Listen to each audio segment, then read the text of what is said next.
Hello everyone, myself Kavin Raj. Actually ನಾನು corona batch 6th 7th ಇತ್ತು. ಅದಾದಮೇಲೆ ನಾನು ಓದೋದೇ ಬಿಟ್ಬಿಟ್ಟೆ. ಆ್ಯಕ್ಚುಲಿ ಏನಕ್ಕಪ್ಪ, ಆಲ್ರೆಡಿ 80% ಬರ್ತಿದೆ, ಸುಮ್ಮನೆ ಏನಕ್ಕೆ ಓದ್ಕೊಂಡು ಅದು ನಾವು ಆಟೋಮೆಟಿಕಾಗಿ ಪಾಸ್ ಆಗ್ತೀವಲ್ಲ ಅಂತ. ಆದರೆ ನಾನು ಇಲ್ಲಿ last year roots induction program attend ಮಾಡಿದೆ. ಆಮೇಲೆ ಗೊತ್ತಾಯಿತು, ಆಯಿತು ಇದು ಒಂಥರ ಇದೆ. ಆಮೇಲೆ ನಮ್ಮ ಅಪ್ಪನೂ ಸೇರಕ್ಕೆ ಹೇಳಿದ್ರು. ಸೊ ನಾನು ಸೇರಿಕೊಂಡೆ.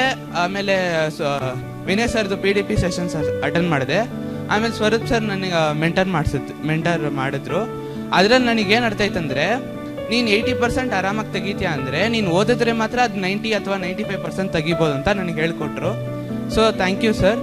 ಆಮೇಲೆ upcoming 9th and 10th standards ನಿಮಗೊಂದು ಹೇಳಬೇಕೇನೆಂದರೆ, ಅದೇ ನೀವು ಓದಿದ್ರೆ ಮಾತ್ರ ನಿಮಗೆ 90 and 95% ಬರೋದು, ಅಥವಾ ನೀವು ಅದಕ್ಕೆ ಹಾರ್ಡ್ ವರ್ಕ್ ಮಾಡಬೇಕು. ಆದರೆ ವಿನಯ್ ಪಾಟೀಲ್ ಸರ್ ಹೇಳಿರೋದು ಸ್ಮಾರ್ಟ್ ವರ್ಕ್ ಏನಂದರೆ hard work in right direction. So ನಾವು ಅದನ್ನು ಯೂಸ್ ಮಾಡಿದ್ರೆ ನಾವು ಆಟೋಮೆಟಿಕಾಗಿ 90 to 95% ತೆಗಿಬೋದು ಅಂತ ನಾನು ತೊಗೊಂಡಿದ್ದೀನಿ. ಅದೇ ಥರ. So thank you sir.